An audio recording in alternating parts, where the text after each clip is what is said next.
রাষ্ট্র মেরামত করতে অন্তর্বর্তী সরকারের কত সময় দরকার তা জানার অধিকার জনগণের আছে। এমনটি মন্তব্য করে বিএনপির ভারপ্রাপ্ত চেয়ারম্যান তারেক রহমান বলেছেন, জনগণের দুর্ভোগ লাঘব না করে সংস্কারের নামে কালক্ষেপণ করলে অন্তর্বর্তী সরকারকে সহজভাবে নেবে না জনগণ। রোববার মহান বিজয় দিবসের আলোচনা সভায় ভার্চুয়ালি যুক্ত হয়ে তিনি আরো বলেন, নির্বাচনের রোডম্যাপের কথা শুনলেই উপদেষ্টাদের চেহারায় অস্বস্তির ছাপ ফুটে ওঠে। মহান বিজয় দিবস উপলক্ষে রাজধানীর ইঞ্জিনিয়ার্স ইনস্টিটিউট মিলনায়তনে বিএনপির এই আলোচনা সভা। এতে ভার্চুয়ালি যুক্ত হন বিএনপির ভারপ্রাপ্ত চেয়ারম্যান তারেক রহমান।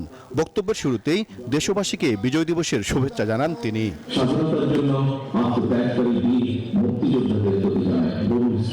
চলমান রাজনৈতিক ইস্যুতে বিএনপির অবস্থান তুলে ধরেন তারেক রহমান। বলেন, সংস্কারের জন্য কত সময় দরকার তা অন্তর্বর্তী সরকারের স্পষ্ট করা উচিত। বর্তমান অন্তর্বর্তীকালীন সরকার কি করতে চাইছে, রাষ্ট্র মেরামতের জন্য অন্তর্বর্তীকালীন সরকারের আর কত মাস কিংবা কত সময় প্রয়োজন, সেটি জানার অধিকার জনগণের রয়েছে।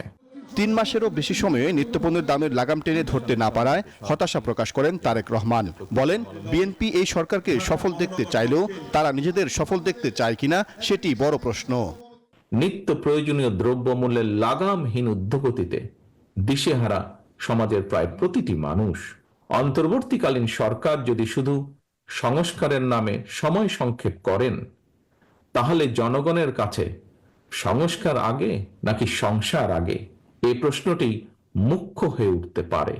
তারেক রহমান বলেন, যারা নির্বাচনের রোডম্যাপের কথা শুনলেই বিরূপ মন্তব্য করে, তাদের উদ্দেশ্য নিয়ে প্রশ্ন রয়েছে। আগামী দিনের কর্ম পরিকল্পনার রোডম্যাপ ঘোষণার কথা শুনলেই যদি উপদেষ্টাদের চেহারায় অস্বস্তির ছাপ ফুটে ওঠে, সেটি হবে অবশ্যই গণ আকাঙ্ক্ষা বিরোধী।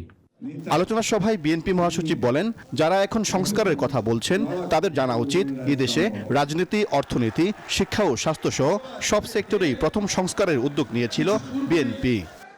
এই দেশে নতুন কোনো কিছু পরিবর্তন, কোনো কিছু সংস্কার করে মানুষের অবস্থার পরিবর্তন দেওয়া কিছু করার সবই বিএনপিকে দিয়ে শুরু হয়েছে, শহীদ প্রেসিডেন্ট জিয়া রহমান দিয়ে শুরু হয়েছে। অনুষ্ঠানে রাজনীতিবিদদের অহেতুক দোষারোপ না করতে আহ্বান জানান বিএনপির সিনিয়র নেতারা। যত দোষ সব নন্দ ঘোষ রাজনীতিবিদের উপর চাপিয়ে দেওয়ার চেষ্টা করেন। রাজনীতি যদি না থাকে দেশ থাকবে না। যারা বর্তমানে দেশ চালাচ্ছেন তারা নানাভাবে নানা উচিতায় জনগণের যে অধিকার, ভোটের অধিকার পুনঃপ্রতিষ্ঠার ব্যাপারে বিলম্ব করছেন। ৩১ দফার মাধ্যমে বিএনপি রাজনীতিতে গুণগত পরিবর্তন আনবে বলেও জানান দলের নেতারা।